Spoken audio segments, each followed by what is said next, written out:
네, 11번부터 다시 이어나가겠습니다.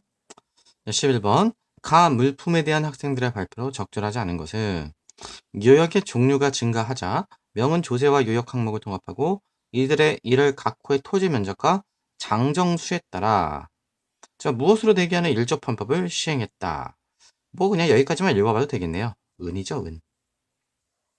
은이죠. 자, 뭐 지정은제도 마찬가지고요. 어, 일단 요 은에 대한 설명으로 옳지 않은 것을 고르는 건데 1번. 패치법의 전례로 일본의 생산량이 증대됐다. 연산구 때 요 은을 손쉽게 분리하는 연은분리법이 개발이 됐고요. 거기에 이제 일본으로 그 방법이 전례가 돼서 일본에서 은이 은 생산량이 급증하게 됩니다. 이와미 은강 기억나시죠? 이와미 은강. 뭐 일단 조선에서 뭐 유명한 은강이라 봤자 단천 은강인데 그것과 비교가 안 될 정도로 이와미 은강은 규모가 컸어요. 그래서 말씀드렸지만 이때 일본이 전 세계 은의 한 15% 정도를 생산했다고 이야기를 했었는데요. 이렇게 일본과 아메리카에 생산된 은이 모두 대부분 유럽을 거치기도 하고 우리나라에 거치기도 해서 아무튼 결론은 중국으로 흘러들어갔다. 그래서 중국의 엄청난 인구가 은을 가지고 화폐로 통용할 수 있는 정도가 된 거죠.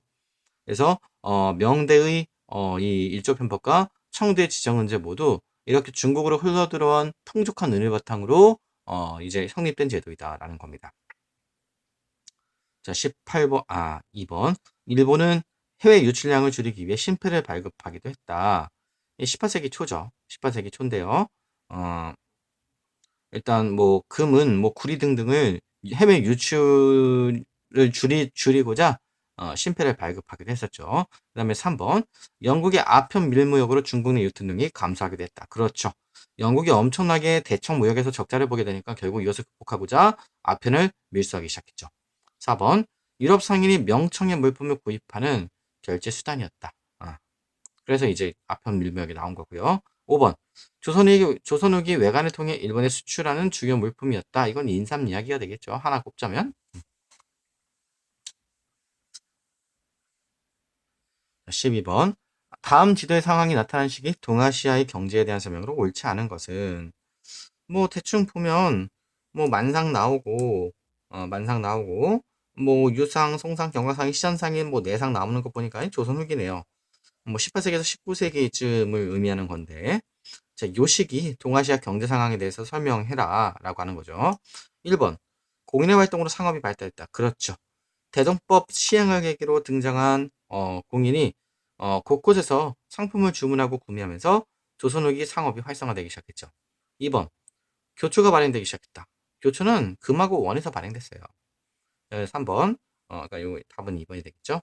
3번. 강남 일대 시진이 증가했다. 시진은 이제 소규모 상업도시를 의미하는 거고요.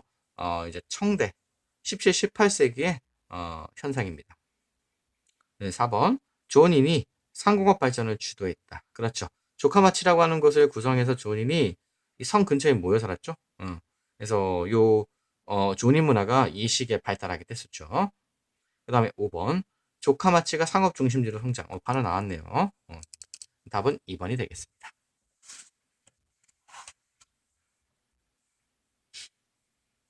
자, 13번. 다음 자료를 활용하여 설정한 탐구 주제로 가장 적절한 것은 우리나라 선비들은 지금의 중국을 찾아간 주인은 오랑캐들이다라고 배우기를 부끄러워하며 중국의 옛 법마저 다 얕잡아 무시해버린다. 진실로 법이 훌륭하고 제도가 아름다우면 장차 오랑캐에게라도 나아가 배워야 하는 법이다. 그래서 말하는 오랑캐는 청이죠. 왜냐면 지금의 중국을 찾아간 주인은 오랑캐라고 했고 아니 중국을 찾아온 주인이 오랑캐였던 적이 그러니까 유목민족이었던 적이 청나때 말고 없나요? 많죠.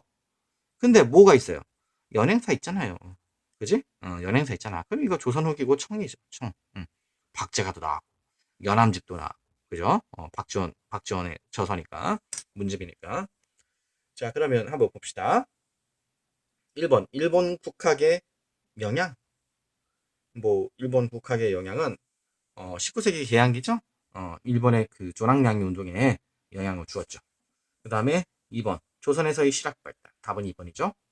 난학의 활성화 과정. 뭐 나가사키 데이지마 뭐 이런 얘기 나와야 되는데 이건 조선 이야기죠. 4번 정제두의 양명학 연구. 뭐 이것도 관련이 없진 않는데요. 탐구 주제로 가장 적절한 거니까 4번보다는 2번이 훨씬 적절하죠. 5번 청대 고증학의 발달 배경. 답은 2번이 되겠습니다. 뭐 고증학 발달의 배경은 여러 가지가 있죠. 일단 청이 들어서면서 한족의 중화 사상을 탄압하고자, 그리고 한족의 지식인들을 동시에 회유하고자 사고전서 등의 대규모 편찬 사업을 전개를 하죠. 중화 서상을 담은 서적들을 철저하게 색출해서 파괴합니다. 그래서 이런 청의 엄청난 중화 사상 탄압, 문자의 옥이라고 불리는 이런 탄압 때문에 한족의 지식인들은 정치에 대해 논하기가 어려워져. 그래서 정치 사상보다는 순수 학문 쪽에 집착을 하기 시작하죠. 그러면서 발달한 것이 고증학입니다.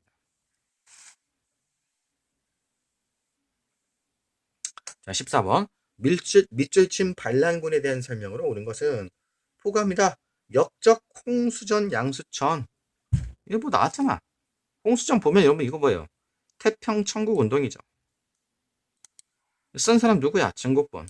이용장과 더불어서 태평천국 운동을 진압한 한인 신사 가운데 한 사람이죠. 그래서 요 태평천국 운동에 대한 이야기를 하고 있는데요.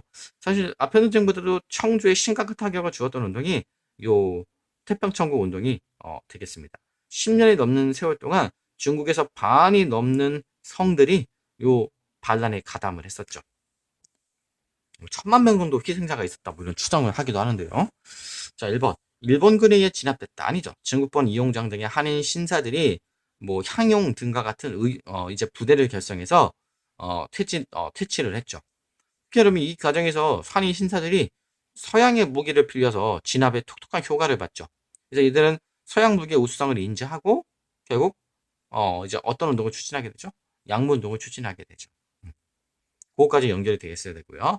메이지 유신을 본보기로 했다. 아니죠. 메이지 유신과 양무 운동은 좀 방향이 다르죠. 양무 운동은 중체 서용이었죠. 중체 서용.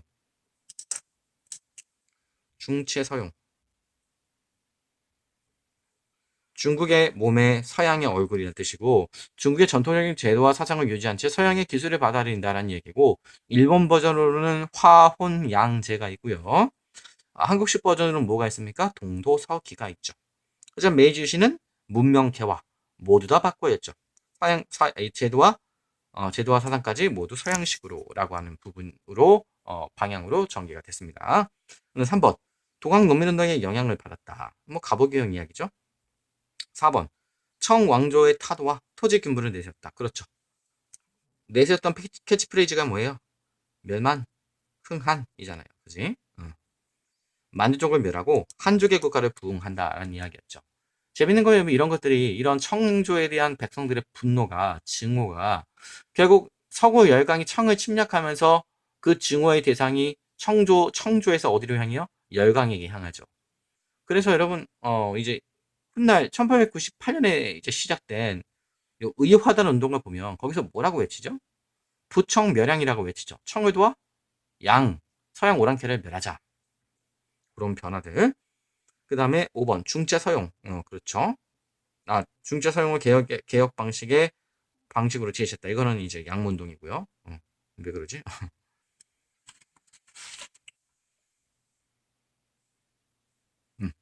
15번 가 지역에 대한 탐구 활동으로 가장 적절한 것은 봅시다. 청국은 조선국이 완전 무결한 독립 자주국임을 확인한다. 아울러 조선이 독립 자주체제를 훼손하는 모든 것, 가령 조선이 청국에 바치는 공원이나 전래 등은 앞으로 모두 폐지한다. 즉 조선은 앞으로 청에게 사대를 할 필요가 없다. 이것만으로는 좀 헷갈리죠. 뭐야 이거 강화도 조약이야? 라고 생각하지만 강화도 조약은 전혀 아니고요. 청국은 타이안 전체 부속된 섬들 팽후 열도를 일본국에 할양한다. 이거 보니까 대충 감이 오죠. 타이완 할양한다 뜬 걸 보니까 이거는 시모노세키 조약이죠. 청일전쟁이 일본의 승리를 끝나고 나서 체결된 조약이 되겠고요. 배상금 나온 거 보니까 더 그렇네요. 자, 그래서 요 시모노세키 조약에서 일본이 청으로부터 뜯어낸 것, 타이완하고 뭐죠? 대표적으로 랴오둥 반도죠. 랴오둥 반도. 그래서 이 랴오둥 반도를 일본이 차지하게 되었는데, 문제는 이 조선과 랴오둥 반도에 관심이 있었던 나라는 일본뿐만이 아니죠. 누가 또 있었죠? 보드카형들 러시아가 있었죠. 그래서 러시아가 결국 프랑스와 독일, 이른바 독을 뿌려서 독풀어 삼국 간섭을 통해서 일본의 랴오둥반도 점유를 좌절시킵니다. 삼국 간섭이죠. 삼국 간섭 이해 상황 아니죠.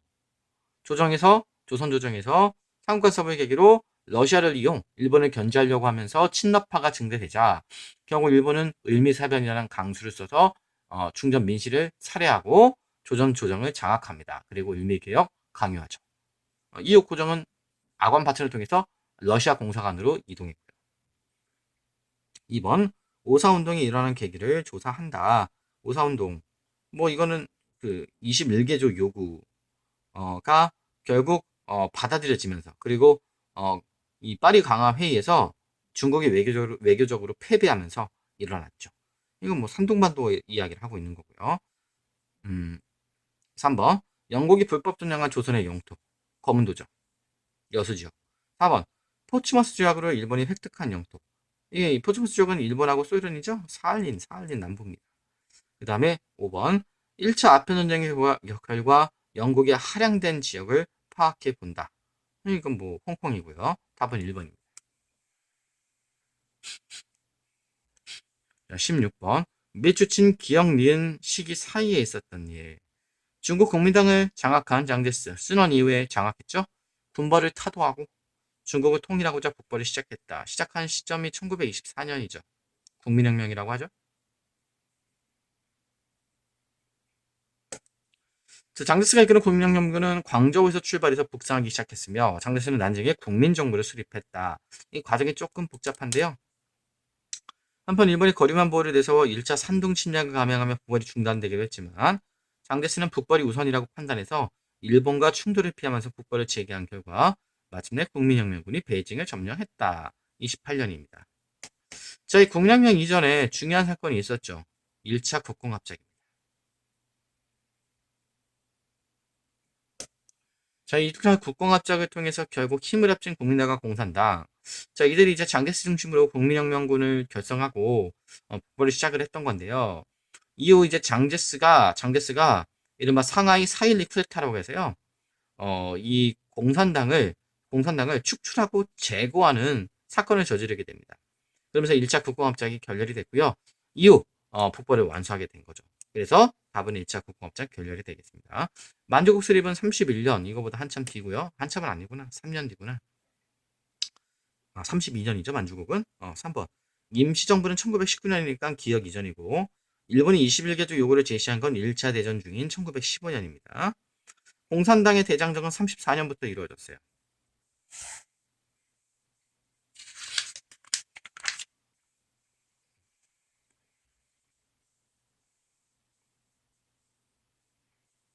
십 17번. 다음 성명서가 발표된 당시 동아시아의 상황으로 옳은 것을. 자, 우리는 3천만 한국인 및 정부를 대표하여 중국, 영국, 미국, 네덜란드, 캐나다, 오스트레일리아 등 기타 제국의 대일 선전 포고를 삼가 축하한다. 자, 여러 나라가 일본에 대해서 선전포고를 했대요. 이거 뭡니까?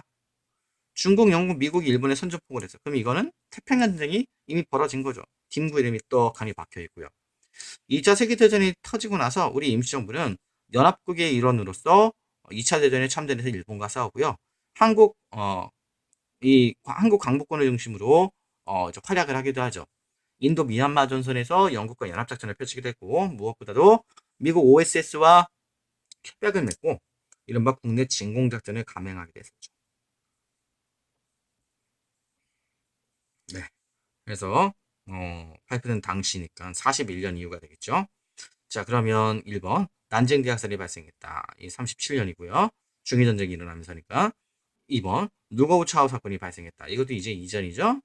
그 다음에 3번 한중 민족 항일 대동맹이 결성이 됐다. 30년대 초반입니다. 그 다음에 4번 한국 광복군이 항일전쟁을 전개하기 시작했다. 답은 4번이네요. 5번 한국 독립군이 한중연합작전을 전개했다. 30년대 초반이죠. 지청천, 쌍성보 전투, 대전자련 전투, 그 다음 사도하자 전투, 이렇게 여러 전투들이 있습니다. 18번 가시문에 대한 설명으로 옳은 것은 우리가 칼을 오늘 처음으로 출판함을 맞아 조선 속에 있는 내국 인민에게 우리 주의를 말씀드린다. 우리는 첫째 편벽되지 아니하므로 어떤 당한도 상관이 없고 뭐 어쩌다 지어저시고 조선 정부에서 하시는 일을 백성에게 전할 것이며 백성의 정치를 정부에게 전할 것이다. 정부와 관련이 있네요. 우리가 이 신문을 출판하는 것은 이익을 보려 하는 것이 아니므로 가격을 저렴하게 했고 모두 한글로 써서. 자, 일단 한글로 썼다.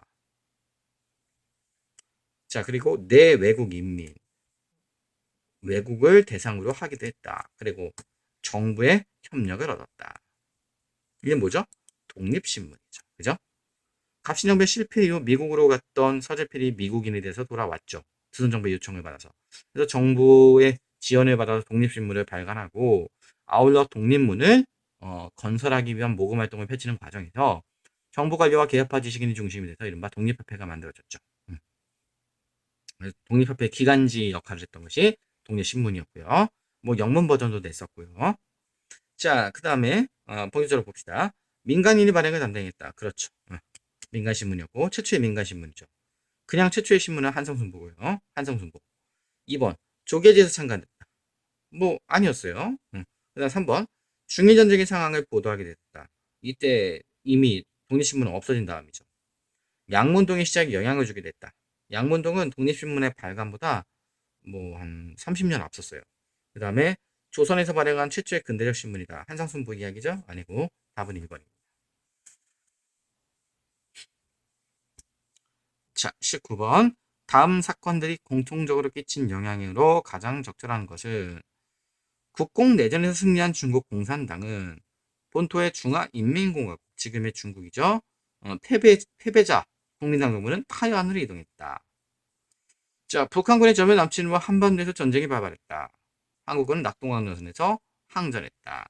자, 공통적으로 뭡니까? 공산당이나 북한군 모두 공산주의죠. 공산주의 정권이죠. 공산주의 정권이 지금 동북아시아에서 득세하고 있죠. 그죠? 그래서 결국 이것은 미국으로 하여금 위기의식을 느끼게 했죠. 그래서 결국 미국은 기존에 일본을 대상으로 일본을 이제 이러한 국가로 만들겠다라고 하는 방침이 있었는데 그런 것들이 전면 수정해버렸어요. 그래서 일본이 동북아시아가 전부 다 공산화되더라도 그것은 마지막으로 그걸 막을 수 있는 최후의 보루가 되어야 된다고 생각했고 그러려면 다시 일본을 경제적으로 일으키고 군사적으로 강화시킬 필요가 있었죠. 그래서 일본이 또한 아시아 전체의 지도국가로 커질 필요성이 있었어요. 자, 근데 일본은 뭐 경제적 군사적 성장은 그렇다 치더라도 지난번에 수업 시간에 얘기했습니다만 엄청난 전쟁 범죄가 있기 때문에 아시아에서 지도국으로 행세하기는 쉽지 않죠. 그러기 위해서 미국이 해줘야 될 건 뭐냐면 일본이 손에 묻히고 있는 피를 일단 닦아줘야 되는 겁니다. 물론 손을 닦아준 그 손수건, 피 묻은 손수건은 여전히 그대로 남아있죠. 그 손수건을 아시아 여러 국가들은 그대로 보고 있고 우리는 아직도 보고 있는 거고요. 하지만 어떻든 국제사회에서 일본의 전쟁 범죄를 씻어줘야 됐던 겁니다. 그걸 위해서 마련한 게 바로 뭐예요? 샌프란시스코 강화죠. 1951년이죠. 이때가 이제 일본에서 미 군정이 끝난 시기이기도 하고요. 답은 4번이 되겠죠. 오사운동이 일어났다. 이게 뭐 한참 전 이야기죠. 19년 이야기, 1919년이니까. 카이로의 담, 1943년. 관계가 없고요. 뭐 이것은 뭐 이제 연합군이 2차 대전 끝나고 나서 뭐 할 거야 논의한 거죠. 베트남 민주공화국의 수립. 뭐 이거는 나중에 일이니까 역시 관계가 없고. 일본의 신헌법이 제정됐다. 미 군정 시기에 있었던 거고요. 신헌법, 평화헌법의 제정은 샌프란시스코 강화조약과는 약간 좀 방향이 완전히 좀 다른 방향이죠. 평화헌법, 말 그대로 평화가 들어간 이유는 일본이 군대를 가질 수 없죠. 지금도 자위대라고 이야기하잖아요. 이제 미국의 의도인데요. 그럼 미국의 의도와는 다르게 이제 이런 일들이 벌어지면서 결국 샌프란시스코 강화조약이 체결이 되고 일본이 면제부를 받은 거고요. 자, 20번. 나가 발표된 시기 사이에 동아시아에서 있었던 사실로 옳은 것만을 골라라. 국민이 원하면 나 이승만을 대통령직을 사임할 것이며. 왜 4.19잖아. 1960년. 이승만의 독재와 3.15 부정선거에 대한 반발로서 일어났던 사건이고요. 뭐 김주열 열사 기억해줘야겠죠. 대학 교수단의 시비까지. 자, 따봐. 우리는 왜 총을 들 수밖에 없었는가? 저야 뭐 이 한 문장을 봐도 알겠습니다만 5.18 민주화운동이죠. 계엄당국, 광주 시내 바로 나오죠. 자, 그러면 5.18 민주화운동은 1980년이죠. 1960년에서 80년 사이에 있었던 일. 동아시아사가 교과서 양이 부족하니까 이 출제자분들이 어쩔 수가 없어요. 이렇게 약간은 좀 덜리한 문제를 낼 수밖에 없습니다. 연도를 외워야 되는 문제. 자, 기억. 유럽 민주항쟁 1987이죠. 아니고 문화 대혁명이 시작됐다. 66년에서 76년까지니까 맞네요. D. 디귿. 일본에서 55년 체제가 붕괴됐다. 자민당이 55년 체제는 뭐예요? 자민당이 여러 보수 정당들이 이 사회당 일본 사회당을 비롯한 여러 진보 정당의 부상에 위기의식을 느끼고 대보수 연합 일종의 결성해서 자유민주당을 만들죠. 자민당. 그지? 아직까지도 그 일본의 자민당 정권을 먹고 있는. 근데 이 자민당이 계속 이제 일본을 장악했다가 1993년에 의회에서 가반석을 못 먹어요. 이게 이제 93년 이야기인데요. 아니고 베트남 사회주의 공화국이 수립됐다. 그래서 베트남전에서 미국이 손을 떼자마자 결국 북베트남이 남베트남을 점령하면서 합병하면서 마침내 베트남이 공산주의 국가로 통일이 됩니다. 1976년의 일이었어요. 베트남 전쟁이 64년에서 73년까지니까요. 자, 답은 니은과 디을이 되겠습니다. 네, 여기까지요.